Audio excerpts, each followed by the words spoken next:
Gurur Brahma, Gurur Vishnu, Gurur Devo Maheshwara, Gurureva Param Brahma Tasmai Shri Gurave Namaha. Chinmayam Vyapyat Sarvam Trilokyam Sacharacharam Tatpadam Darshitam Yena Tasmai Shri Gurave Namaha.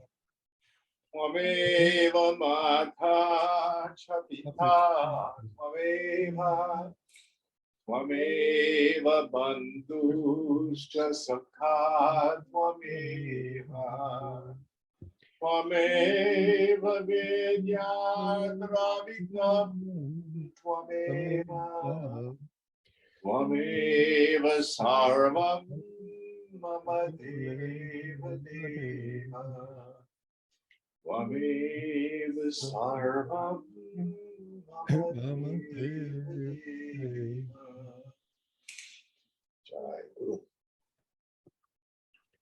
Om Sahana Vavatu Sahana Bhunaktu Sahaviryam Karavavahai Tejasvinavadhitamastu ma vidvishavahai.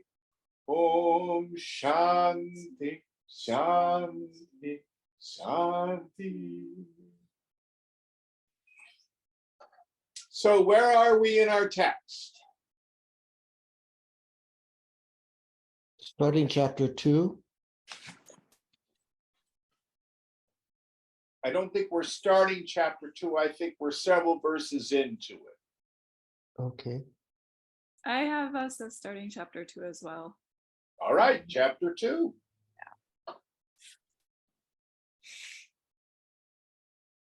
Pratishedha Prakaranam, negation. Pratishedhu mashakyatva anoti neti shoshitam idam naha mityadhya pratipadyate. Impossible to be negated, the self is left over on the authority of the Shruti, not this, not this. So the self becomes clearly known on the reflection, I am not this, I am not this. So in this verse is implied the classic foundational meditation on the discrimination between the self and the not self, the subject and all the objects, between the phenomenal universe and the ground of being. So the reference here is to neti neti, na iti, which literally means not this, not this. We never say just neti. We don't say neti, neti, neti. It's always neti, neti. Why? Because we're dealing with microcosm, meaning the individual, and macrocosm, meaning the phenomenal universe. So how do we do it? First, you and I have a physical, well, let's back up a sec. The understanding is, if it can be seen, if it occurs in time or space, if it is in the gross or the subtle sphere, if it has qualities, if it has characteristics, and most importantly, if it can be apprehended as an object of perception, that's not it. Now, I rarely ever tell people don't get involved in this practice, you should not do that, etc. I kind of trust people's intuition. They'll do what they need to do. They're going to do it anyway. But a lot of us get all wrapped up in the not self.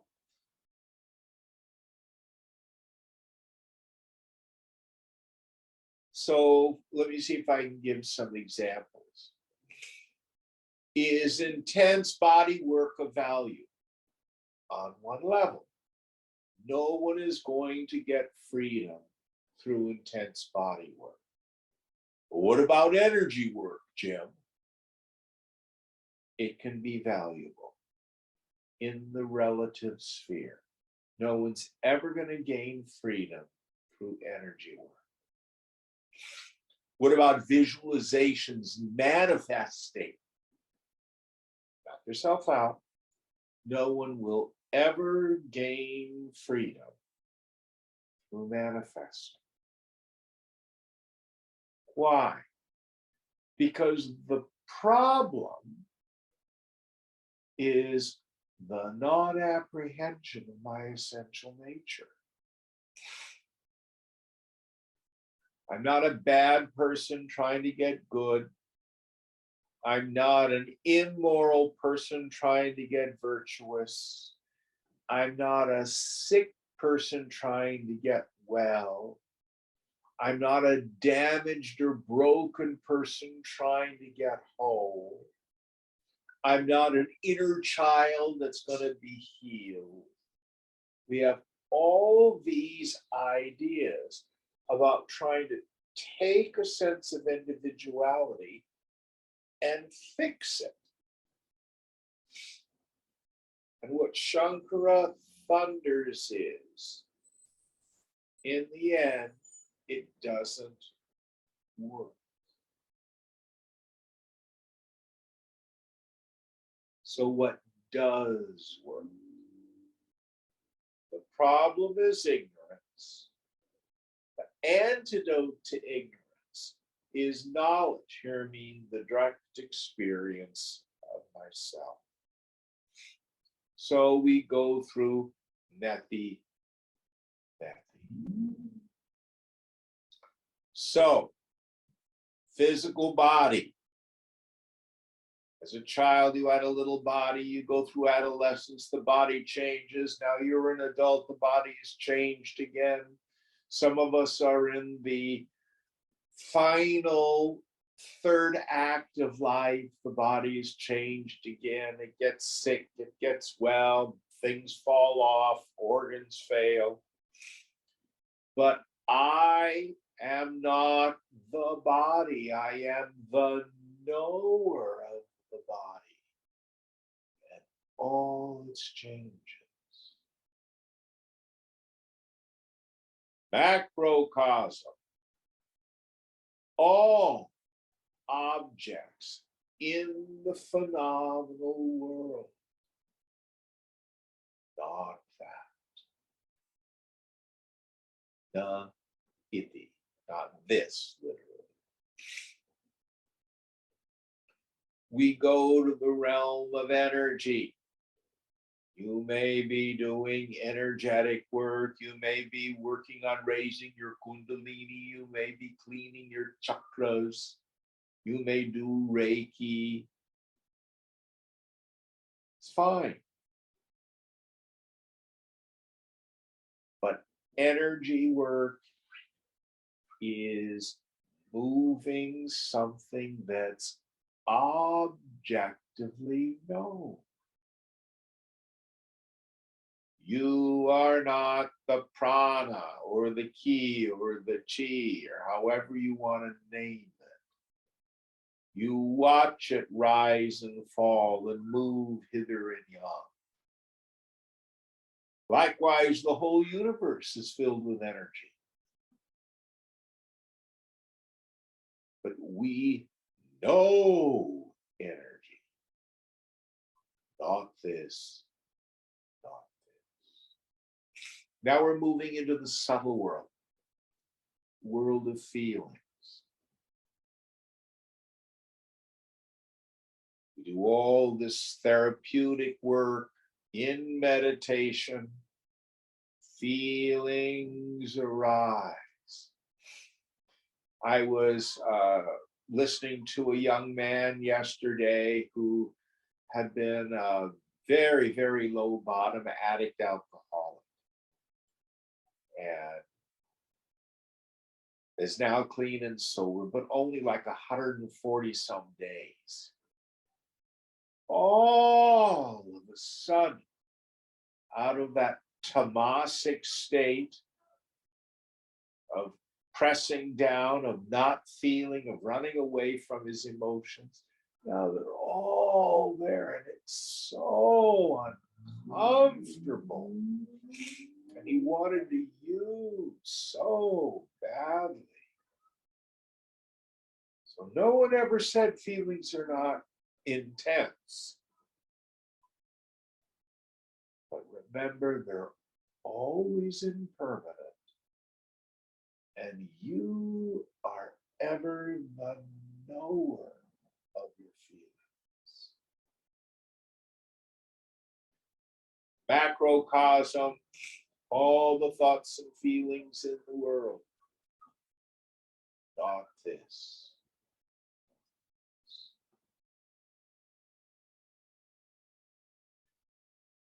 The realm of thought. We have all these thoughts about who we are. I'm a good person, I'm a bad person.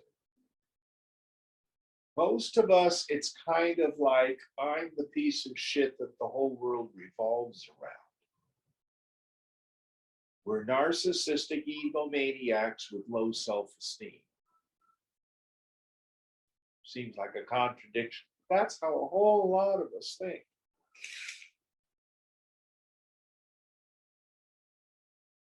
But no thought of self is real.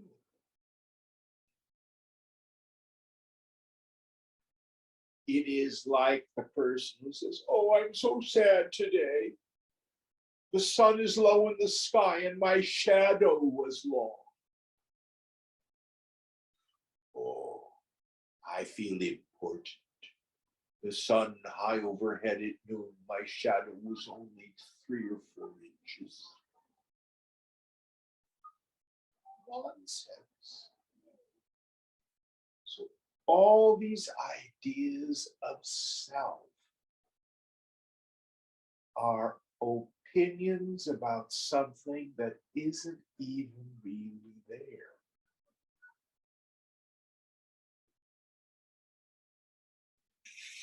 And on macrocosm, we have all our ideas about the universe, about God even. Not this, not this. You and I have a causal body, our collection of vasanas, which impels me into agitation, desire, and inaction. Gives me the sense that I'm a person because of the ignorance as a quality of asana.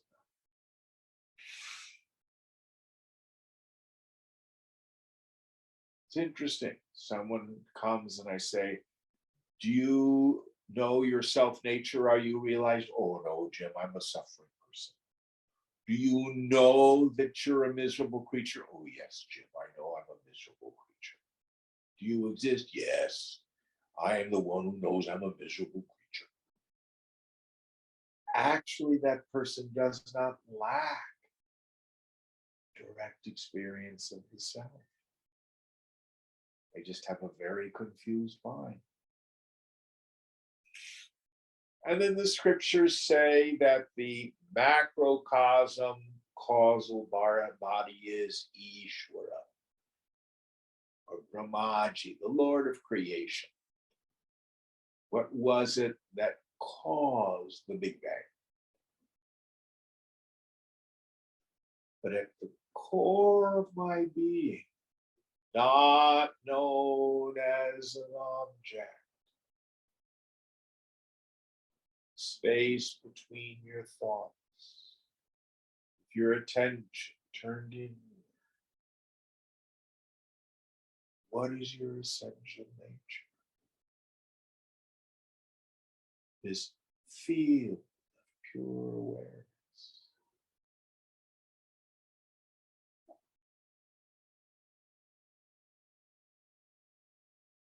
It's always there. The ground of being of the whole creation, which we call Brahman. That consciousness that's the ground of being, and that witnessing consciousness that you and I experience as I. They are the same. So there's a practice implied. What is the practice? As I see the phenomenal world of name and form, to understand it for what it is, a light show. It comes about like a dream. The ground of being is never really touched by it. And from an individual standpoint, no individual or personal sense of self is real. It's just something manufactured by the mind. Oh, why did I do that? I'm such an idiot. No, that's just a thought. Oh, I think I'm okay. Someone hit on me. No.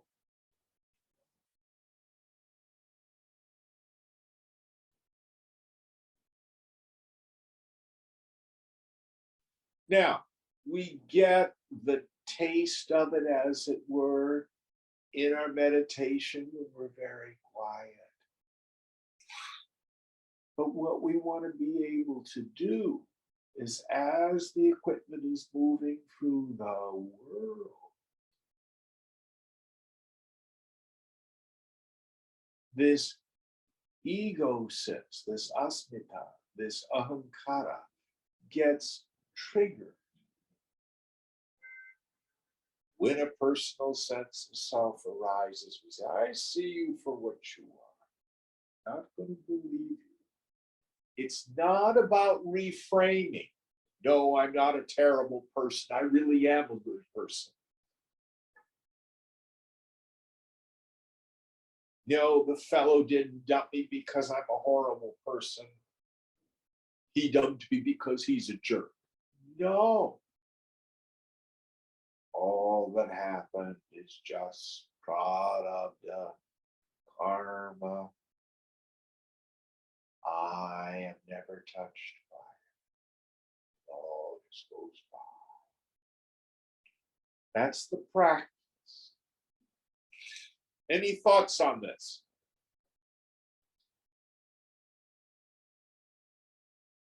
Next verse.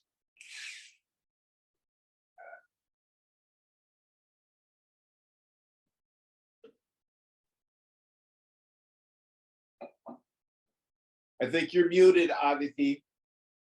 Yeah. Just the book closed, so I'm Are coming we back. recording, Mother? Yeah, it's being recorded. Okay, great, thanks. Where did it go? Oh, there we go. Aham dhiridamatmotha vacharamana gochara nishiddhatmo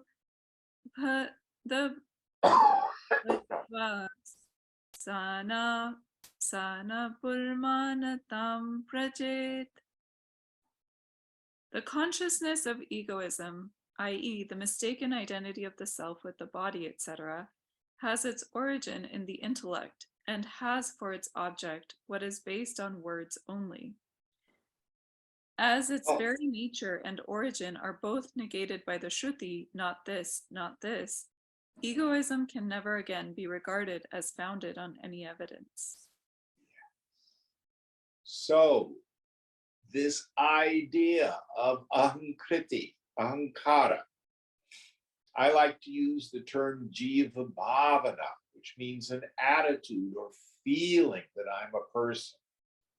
Where does it occur? It occurs in the subtle intellect, in the vijnanamaya kosha. What is its essence?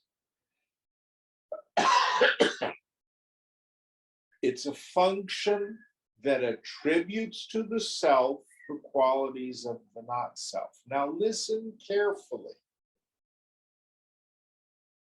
The ego is not evil. It is a coordinating mechanism that's part of our equipment, which allows us to function in the world. People can have a broken ahankriti. Some people who are schizophrenic. You and I have what I think the psychologists call an internal dialogue. You know, you may have the voice that says, oh, I've got to pay the rent today. Or, gee, I didn't make that phone call. Or what time am I going to catch the bus to my doctor's appointment tomorrow? That's natural, not problematic. For a schizophrenic, it sounds like it's coming from the outside. You are a special person. God wants you to found a community. I am the devil, you're damned. Schizophrenic hears it from the outside. This ahankriti is broken.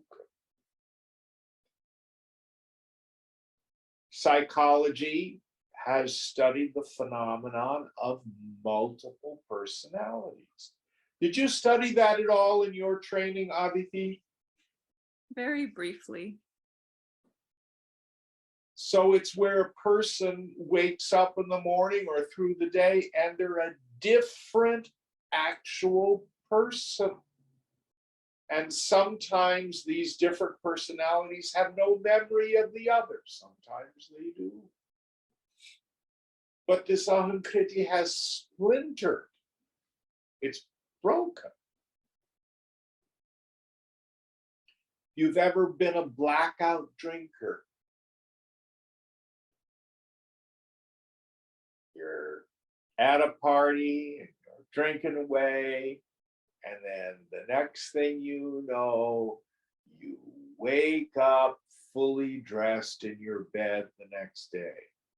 How did I get here? Now your friends say, oh, you were very funny last night. You know, we were a little worried about you driving home, but you seemed okay. You have no memory of it. That whole coordinating mechanism that ties together, like, I got up this morning, I made myself some coffee, I made my bed, I took a shower, I got dressed, I did the dishes, I picked up the house for class. There's nothing wrong with this. But the fool thinks she is the ego. The woman of wisdom sees it ever in front of her.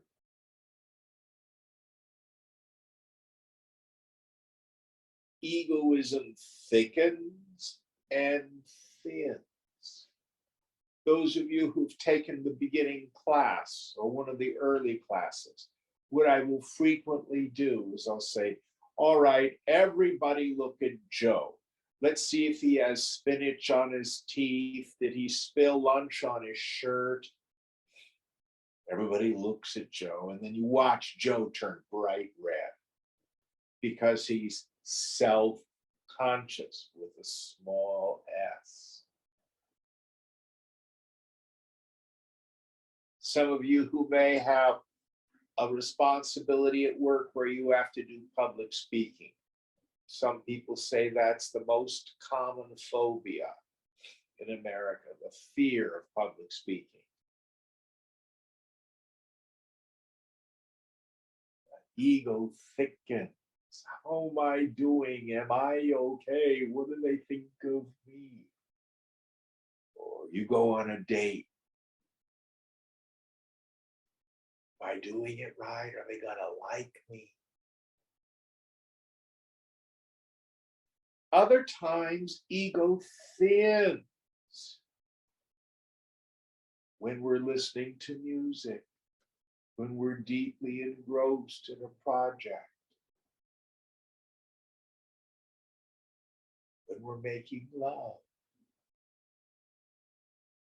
in deep meditation.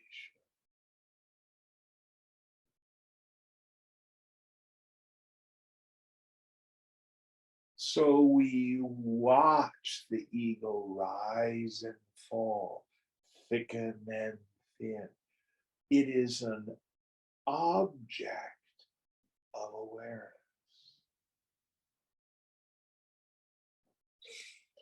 When the yogi sees that it's unreal, that it's far more an event than a thing, everything shifts.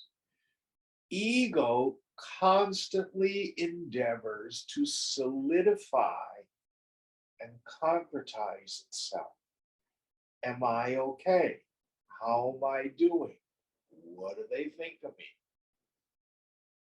Because at one level, the intellect knows there's nothing there. That's why questions like, are you really happy? Is a stupid question. I'm happy now, and now my nose itches, and now I'm thinking about doing laundry, and then I'm thinking about how much fun I had at the concert last week, and then, gee, I've got to go to the bank in a couple of days. There's no solid thing called me. I have a static condition called happy or sad or frightened or angry. These all pass by. They pass by. But something there is that knows that is other than the ego.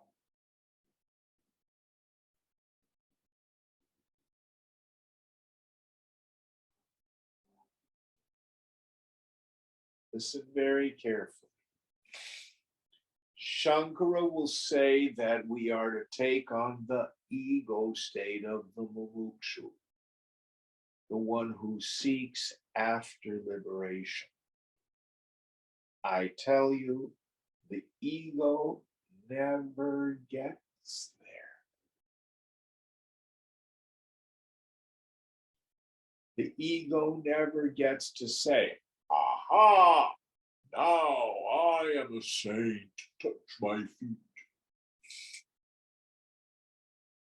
And if you take on that ego state, you are the greatest of fools. What is the mark of the person of steady wisdom? Not that they think they're a realized or enlightened person, but they know they are Brahman. That no personal sense of self is real. That's why in Zen there's a statement, if you meet the Buddha on the road, kill him.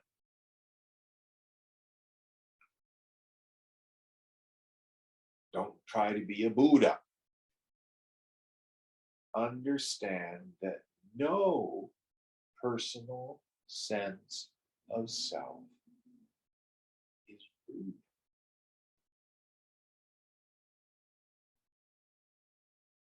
If I think I'm a person, I'm deluded. If I think I'm a person, my mind will present to me the struggle of ego. There's a goal out there, and I need to furrow towards that goal, and I'll be happy when, it'll be better if. And it's a lie. Don't believe me. Look at your life. Tell me how that's worked out.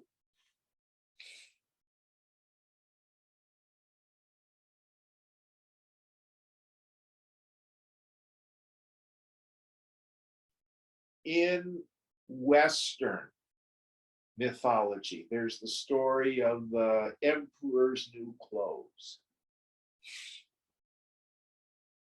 And I'm going to give you the truncated version. In the capital, these people arrive, a couple of them, and they say they have this magic cloth that only wise people can see. Now they're charlatans, but people are unwilling to admit that they can't see the cloth. So they go, oh, such beautiful cloth, such texture, etc. And then the emperor hears about this, calls them and says, I want you to make me a suit of clothes made with this cloth. It's your majesty. They go through the motions of cutting and all that stuff. Finally, the king puts on the new clothes made with the cloth that only wise people can see, and nobody admits they can't see it.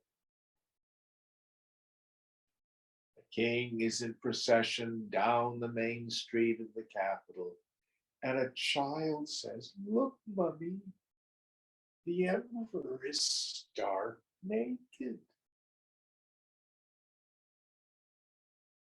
The wisdom of a child. So what you and I do is compare our insides to other people's outsides. Oh, all my friends are married and they're so happy and they have children and they have houses in the open hills and they have a dog. We have no idea what's going on inside because we all present this persona, this mask to the world.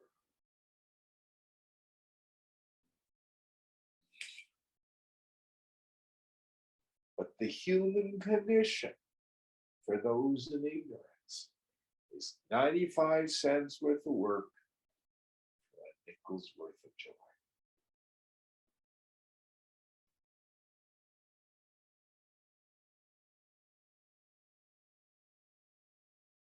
Oftentimes, we have to wait till we're 40, 45 before we're willing to admit the rat race didn't work. We call those midlife crises. It's a very high state if you use it to go toward the infinite. Unfortunately, most people get a divorce. They get a toy boy and a red sports car. Trophy wife. New career.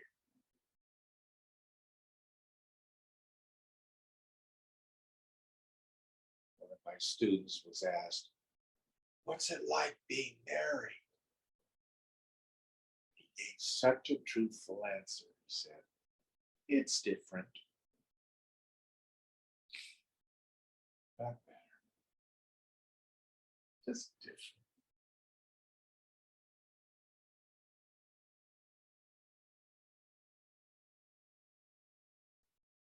So we need this mature vairagya.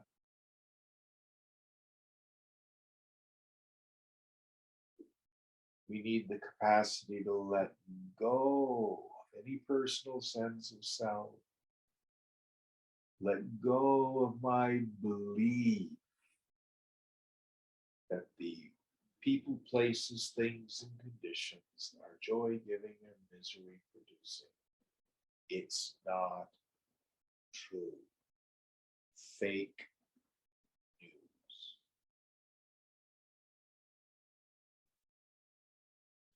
And all yoga says is take a look at your life.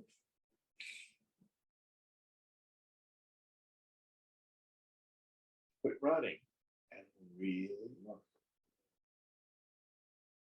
Any thoughts?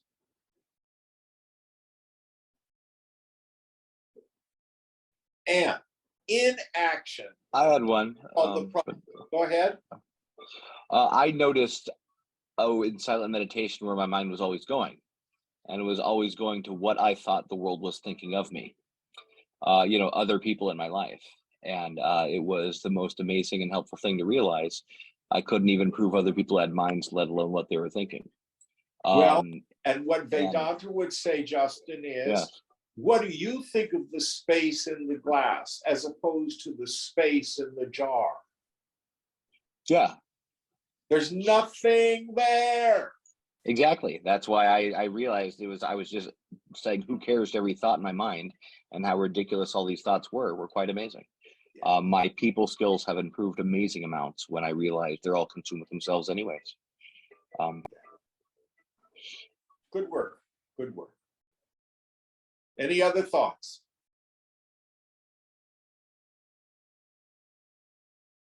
Next verse. Oh, I was going to say something. Retreating from the world isn't the answer either.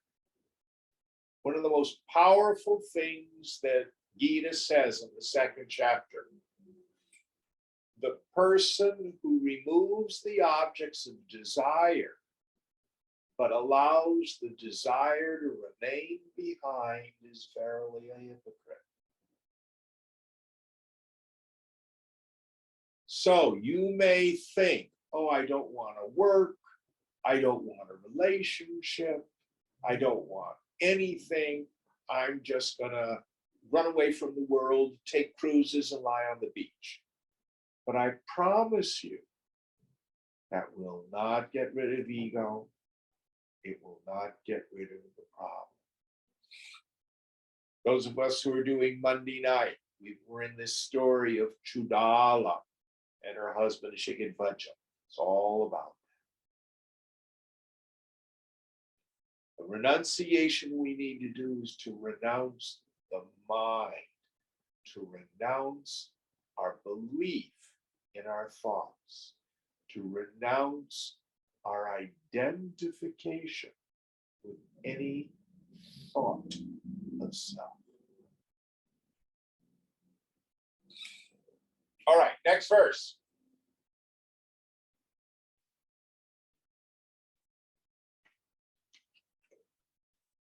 Purva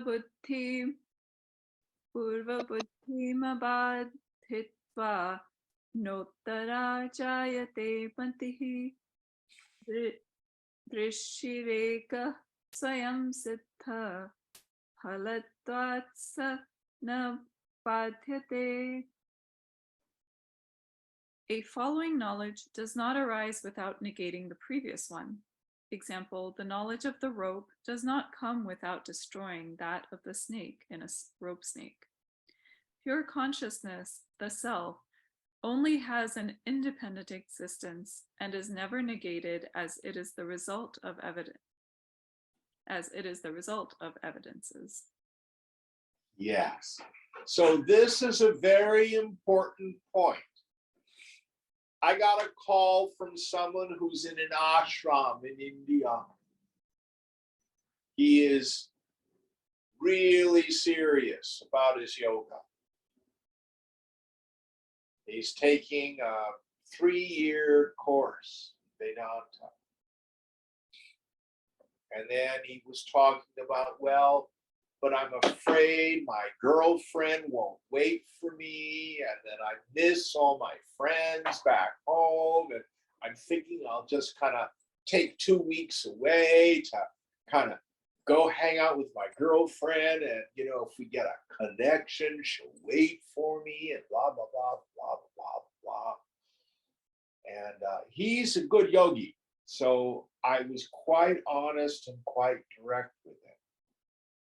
And I said to him, you won't ever see the rope as long as you keep smooching that snake. Well, can't you have a relationship and have a job and a home and all sorts of good things and realize the self? Yes. But you still have to give up your attachment to everything. You have to be willing to not have the relationship. You have to be willing to not have the job. You have to be willing to have to work for the rest of eternity. You have to be willing for your friends to die.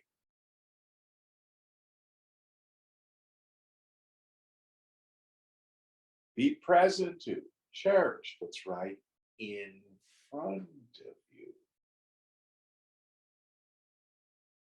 No attachment. Now listen very carefully. Some people think the way of tantras, you can have your cake and eat it too. You can enjoy the world, have drugs, sex, rock and roll, and do your yoga. I'm a tantrika, blah, blah, blah.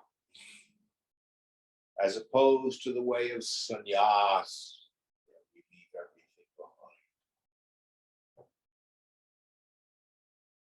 I tell you, both approaches lead to the same place, which is vairagya, complete detachment from the world. How does Shankara define vairagya? That desire to give up attachment to all enjoyments gained through the sense objects. And that desire to give up all ideas of self, starting from the body up to and including the form of Brahma, the creator. The way of the tantrikas is the slower and more painful way. Swami would describe it this way: go after the world. And then he would laugh diabolically. And he would say, let it kick you in the teeth. Let it drop you again and again. It's the only way to kill the ego. Meaning, this vain hope, maybe this time I'll win. Maybe this time it'll work out and I'll be happy with this. So by going into the world, we're disappointed again and again. Sargadatta Maharaj says, worldly happiness and suffering are the same thing.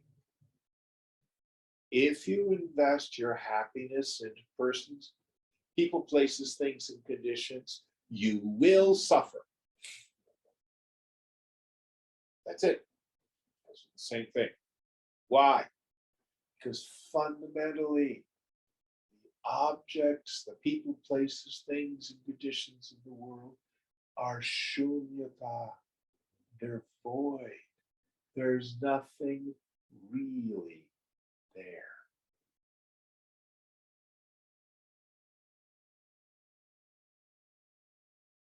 It's like trying to satisfy your hunger with the photograph of a plate of spaghetti. It's not real. But we pursue this for lifetimes. So we must give up our fascination with the snake in order to apprehend the road. We have to turn away from the snake and investigate the substratum of the road. Meaning, turn away from ego's paradigm. I'm a person, there's a goal out there that's going to make me happy, and I have to work like hell to get there. That's all there is to the mind. That's all there is to the world. That's all there is to my suffering. Just those three ideas. That's what needs to be renounced.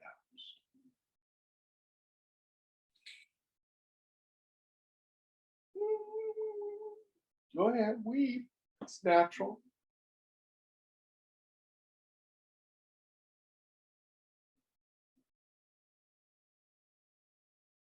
I think of the person who's an alcoholic, admitted to the hospital to detox. That first 4, 5, 6 days is hell as they detox.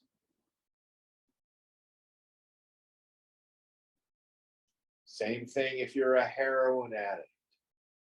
It's hell to detox. So also, doesn't feel very good to detox from my addictive relationship with the world. That's what biology is. But it will pass. What we're left with is real freedom, real peace.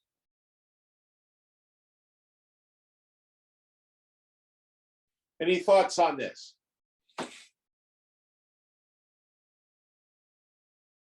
In the Monday night class a couple weeks ago, we had the story of the person who's out in the field and he discovers the chintamani, the wish-fulfilling gem, but not recognizing it for what it is. He disregards it and instead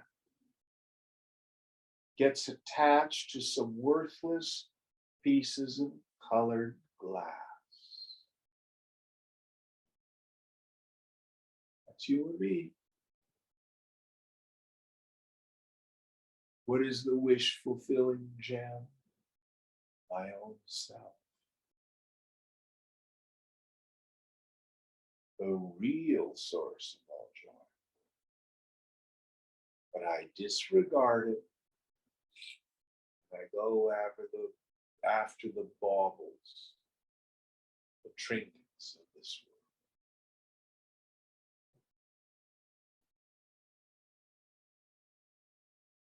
Any thoughts?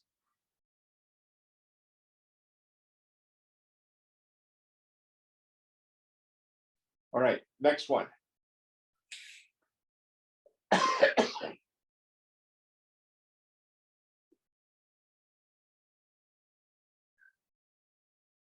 Idam vanam tikramya shok mohadi dushitam vanad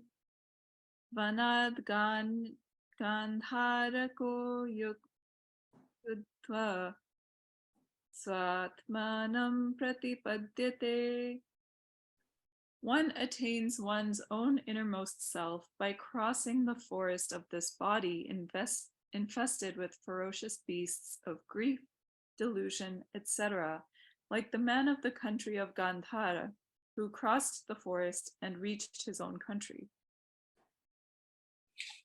So I think this is a reference to a mythological story. I frankly don't know it, but the idea here is the forest with all the beasts is the world of name and form that calls to us with siren call.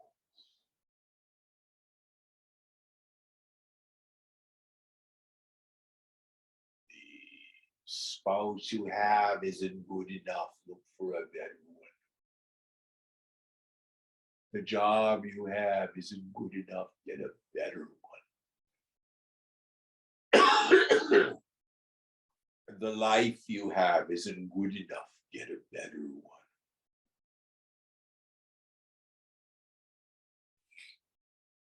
Always calling to us, and they ensnare us.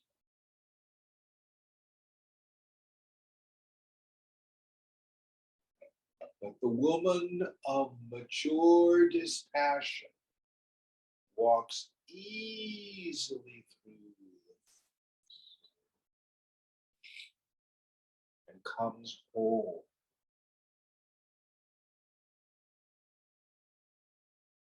By easily dwells in our essential nature.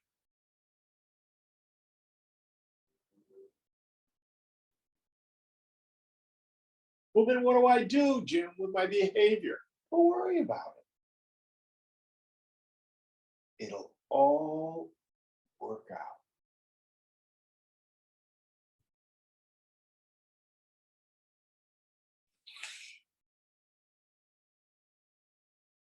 Any thoughts?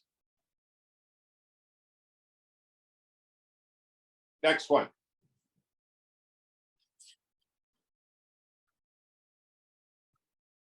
Chapter 3. Ishwaratma Prakaranam. Self-Brahman. Ishwara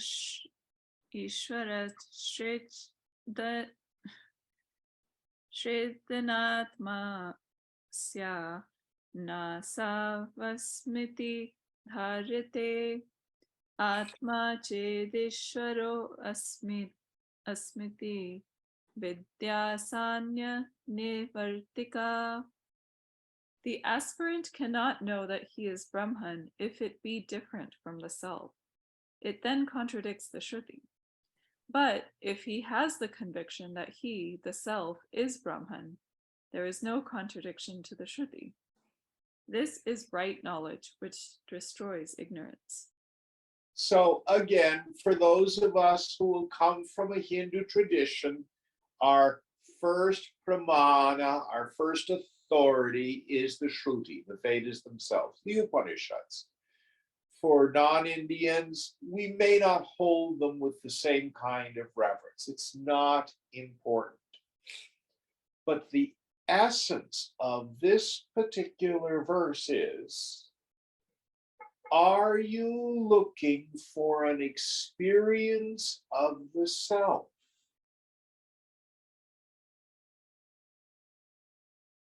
I'm going to take ayahuasca, have an experience of the self. I've been hearing about microdosing ecstasy to get an experience of the self. Oh, Jim, I had an experience of the self 20 years ago. I did LSD and everything melted away, but I don't have it now. All of that is nonsense. The self is not an experience. The self is you. Who sees the phone? I do. That's yourself. You don't get a different self. You don't get a bigger self. It's not that my miserable ego turns into Brahman. The self is difficult to realize, not because you haven't had the experience of it yet.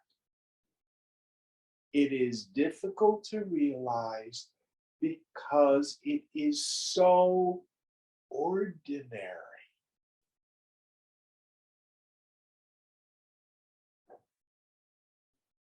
So how do I figure this out? How do I come to realize who and what I really am? Essentially, knowing, and what is it that realizes? Let's first of all understand that. We're dealing with two kinds of knowledge. The first knowledge is the perfect knowledge, the real knowledge, the self-evidence of the self. Everybody already has that.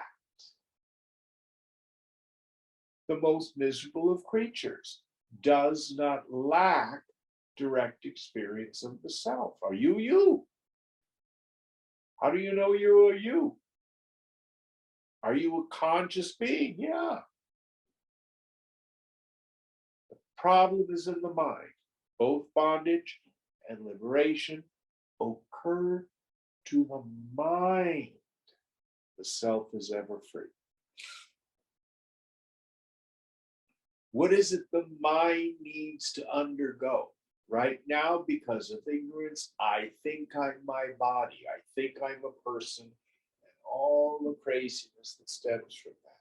There is no other liberation than the firm conviction I am Brahman, based on direct experience. What do we mean by direct experience? You just told me that the self is not an experience. We know in the world in essentially two ways. The first is compare and contrast. If you see the table and you identify it as a table, part of that knowledge is to know that it's not a chair, it's not a sofa, it's not a lamp. Compare and contrast. The other method of knowing is the method of distillation. So, what does pure water taste like? Well, I think I have pure water. I drink water out of the tap in Oakland. It tastes so much better than the water in San Francisco. Well, maybe it's not pure water. San Francisco pure water? I can compare and contrast. No, I can't figure it out that way. What I have to do is remove from water everything that is not water. I have a Brita water filter. Well, that only gets you down to 200 and something parts per whatever. It's not pure. You have to get a zero filter. Why? The zero filter removes everything that is not water. So what do we do in meditation? We can't use the methodology of compare and contrast. Why? Because you've never had the experience of not selfing, of not I-ing. It's always there. Oh, yesterday, Jim, I had no self. No. So what is this neti? It is like the zero water filter. I'm going to remove from my attention everything that is not self. How do I do that? If I can be aware of it, that's not it. Classic meditation that Shankara gives us in Vivekachudamani is the negation of the five koshas. I'm not the physical body, the Annamaya kosha. I'm not the energy, the Pranamaya kosha. I'm not the feelings and judgments, the Manomaya kosha. I'm not the thoughts, the Vijnanamaya kosha. I'm not even the ego sense that's in the Vijnana Maya kosha. I'm not even the darkness of pure ignorance that I experience in deep sleep. Guruji, having negated everything, there's nothing left. That's right. By what entity then is the self to be realized?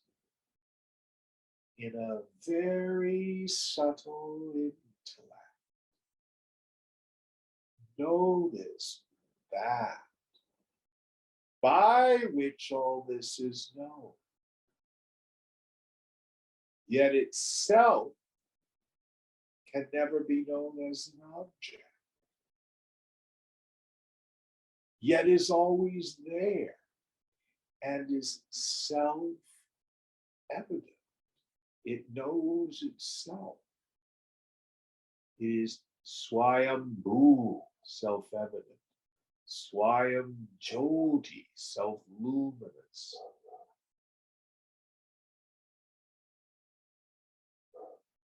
In a mind made very quiet,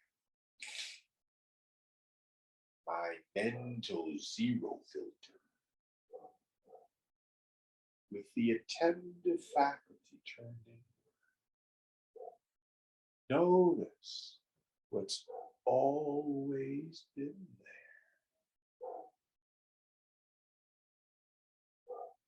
Well, there's no person in there. Am I a little gray ball with wings flying by? No, I saw it. That's not me. Who saw it? I did. That's who you are. Settle that. It's nowhere located. There's no qualities, no shape, no form, no taint, no dirt. It's changeless. It's still. Is the space of pure awareness.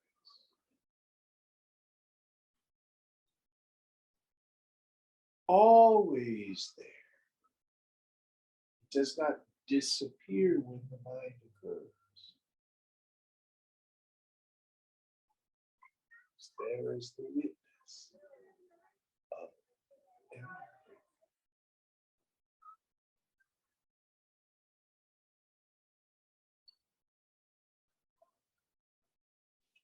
In the subtle intellect, it goes, oh, there's nothing there.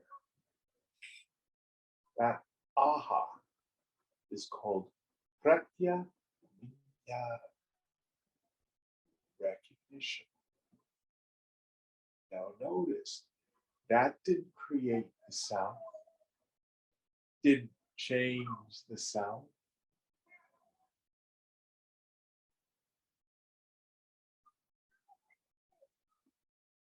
It was an enormous, subtle, but profound shift in the subtle intellect, where the subtle intellect, through direct experience, gives up its attempt to hold on to its identification with egoism, with the body.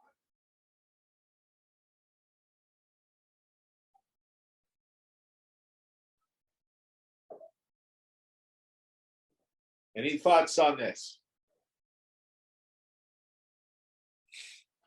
The other image that's so classic. When I tune up the mind and in the space between my thoughts with the attention introverted, it is like wiping all the steam off the mirror in the bathroom. I see my face clearly. Listen carefully. When you see your face clearly in the mirror in the bathroom, when you leave the bathroom, does your face fall off?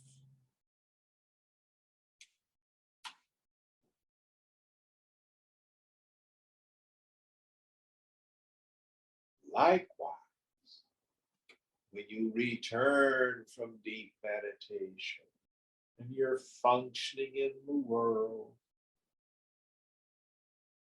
that self, which was apprehended as the space of pure awareness, then is experienced as the witness of all the movements of the body, mind, and intellect.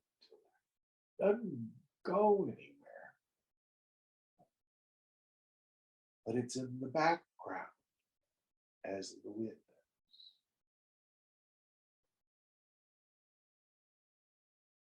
Anytime you wish, stop the mind, tune it up. Introvert your attention. Yup, the self is still there. It didn't go anywhere. I was a little worried that I left it in San Francisco when I got on the BART. No. Wherever you go. Actually, you go nowhere. It's the world that keeps going. You are sthita, still.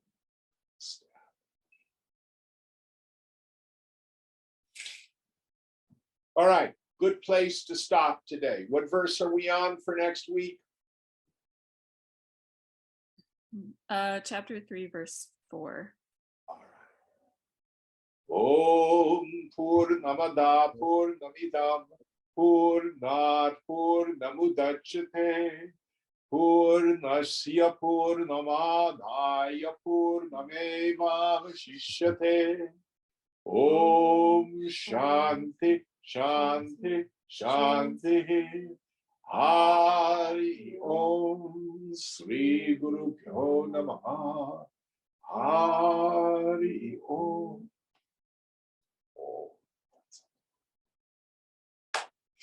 Thank you all.